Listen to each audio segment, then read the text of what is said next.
Throughout the whole year of 2023, there's been a bunch of new releases that we just can never get enough of, can we? I'm personally a fan of metalcore and deathcore music, and I'm sure one of you guys watching this video is a fan of that kind of music too. As we come out of 2023, we are about to head into the newest chapter for the year of 2024, where there is the future of metalcore and deathcore music.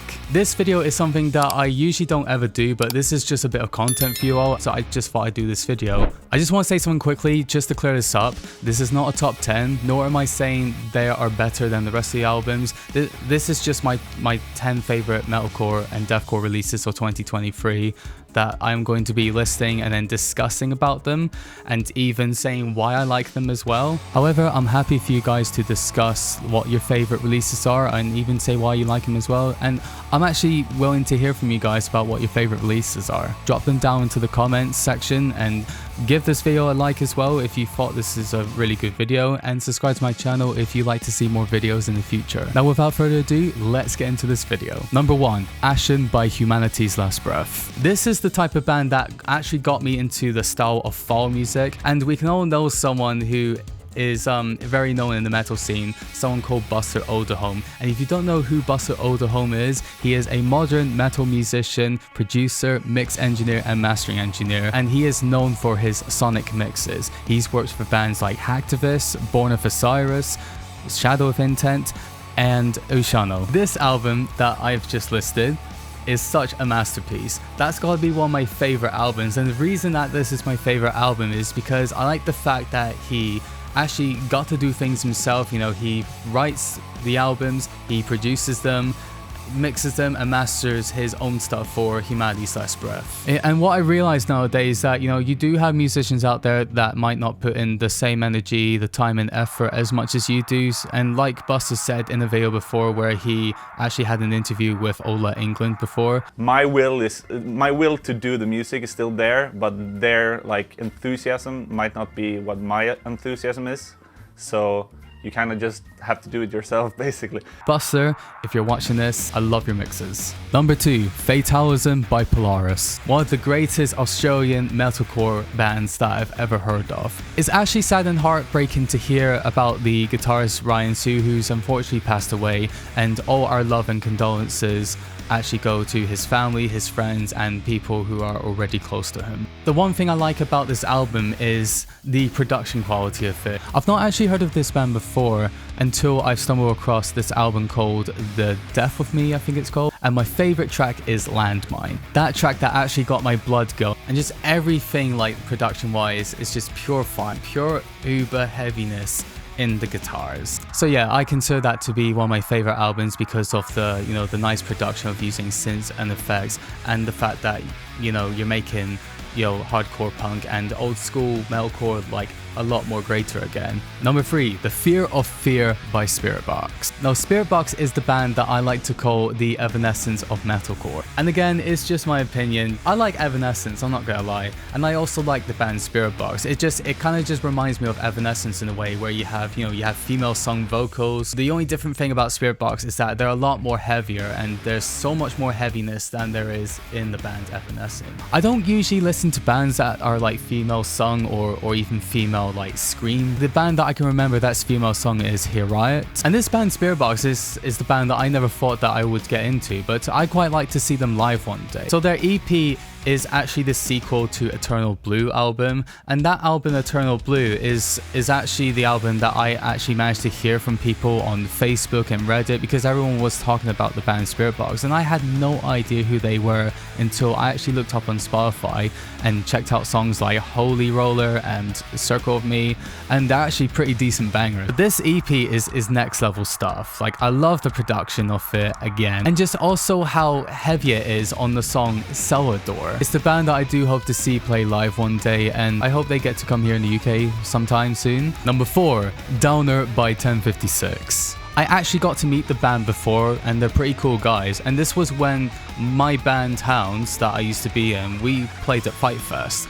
and it was a pretty amazing experience because we've actually never gigged abroad before. But anyway, 1056, they are the most ignorant bands that I've ever heard. But the guitars are heavy, and you have all these apocalyptic sounds that you hear in the background as well. And then you have dinosaur-like screams from Aaron Matz. Some of you might even heard of Aaron Matz before. He actually used to be in the band called Betraying the Martyrs. However, he fancied a change. He actually wanted to go really heavy, but he couldn't with Betraying the Martyrs because they didn't want to, go through a lot of changes with their sound. So they rather keep their sound, and it actually led to the departure of Aaron Matz from the band Betraying the Martyrs. So he decided to make 1056 as his project band. If you're someone who goes through a lot of mental health issues, or you couldn't even afford to see a therapist, this band is for you, and this band is here to stay and is here to save your life. And like I say, they got this unique, unapologetic, very heavy sound. And lyrical wise, it's angry, it's nihilistic, and it's more direct. So yeah, another one of my favorite bands. Number 5, The Anatomy of Violence by Dark Matter. This band has actually come out of Perth, Australia, which is in the east side of that country. And that was the band that actually caught my eye. I got so hooked onto the song called Binge. This was actually prior to their release of Project Dark Matter. The best thing about these guys is that they've actually worked with Cody Brooks on the production, and they even got Lance Prince, who mixes and masters for bands such as Alpha Wolf, Polaris, and Darket, etc., who actually helped to shape their sound to be what they actually wanted to be. And the next year actually comes with this new EP, The Anatomy of Violence. So the band Dark Matter, they've actually got to know each other because they were in other bands before, and unfortunately, these bands end up going nowhere, so they actually decided to get together as a 4-piece. They actually spent the whole year doing the whole project until they started doing these single releases, including Binge, that I actually really like I say. It's all about being innovative, be the best version of yourself by starting a new band with a lot more different members, and you can actually make it if you actually choose to be with the right musicians who actually share the same interests and the same passion and the direction as you do. Number 6, And Oh I Loved Alone by Heaven's Gate. And of course it sucks to be alone, doesn't it? But this is all about grieving over the loss of your past relationship or everything that you have lost, and it does hurt, does it? And of course I have been there myself too. But this EP has some pure uber heaviness. It's mostly just influenced by bands such as Loaf and Atlas. They are also a band who are straight out of Melbourne, Australia. And what's so special about this band is that there's actually 2 ex-Dealer members involved in the project. There's one of the guitarists in there, I can't remember his name, but he's in that band. You also have Josh Ang, who actually helps the band out with all the production, the songwriting and everything. But Josh Ang actually has links with Grayscale Records, which might have actually led the band to getting a record contract deal prior to the release of that EP. There's sort of dreamlike guitars where it has all the shimmers in the background. One of the songs that got me into that band and that I still listen to on repeat, it's got to be Jinsick. But there's also Violent Joy, that's actually their recent single, even though it's been nearly 6 months since they released that.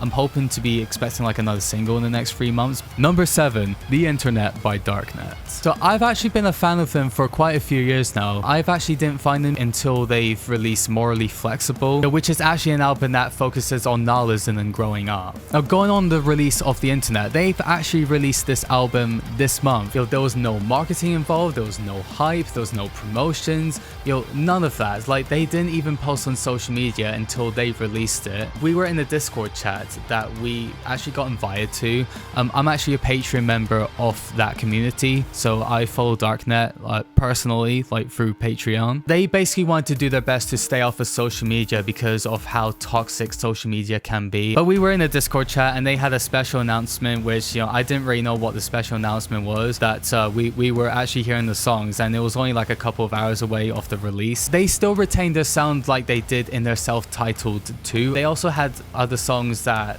isn't actually metal. You have boy band type beat.mp3. Yeah, the album The Internet is basically focuses on how toxic social media can be and how it can actually take over our lives in a sense. There's so much dark things that you can end up seeing on the internet if you're not careful. And I think this is the reason why that I consider that to be one of my favorite albums, because I genuinely relate to it. Number 8, Dead Inside by Seeing Things. Straight out of Czech Republic, we have Seeing Things, who had the idea of having the new metalcore style mixing with other genres such as techno, cyberpunk, and acid house. They did this as a way to find new listeners. Some people might not like it with techno music, for example, or some people might do. Like, you just never know, you just have to take risks. And there's even influences such as Alpha Wolf, North Lane, and Void of Vision, and that's the kind of influences that I get out of. Especially with songs like Animosity, that's actually the very first single that I've ever actually came across to, because the song's more driven and it's fueled with anger. And this is the reason Seeing Things actually like went down this path of just like, you know, finding new genres,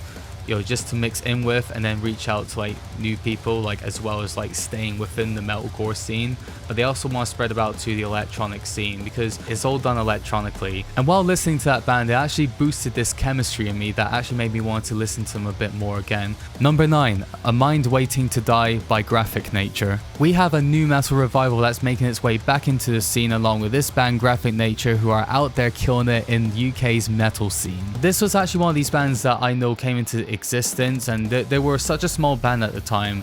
I've only come across that band because of the song called Defect or Infect, it's called, like De-Infect. I have seen that there was comments being made about this band who are actually trying to rip off Slipknot, but that's not actually very true. Like, they're actually in the lower tuning and they're not trying to be like Slipknot. And of course they might be influenced by Slipknot, but they're actually not trying to be like Slipknot. Like, they're just basically a modern new metal band. And to describe their sound, they actually are the UK Dealer. The band Graphic Nature actually gives me Dealer vibes. So Set Dealer are from Australia and they ended up getting cancelled. They're out there killing it in the scene. You know, they've done a few tours, they've done a few gigs with big bands, and you know, they're going to continue doing so. And last but not least, we have number 10, Heritage by Distant. I actually did a cover called Born of Blood. If you haven't seen that video, go check it out. I will leave a link right here for you to see. Back in the early years, I used to be a massive fan of deathcore music because you have bands like Suicide Silence, you have Whitechapel, you have Carnifex,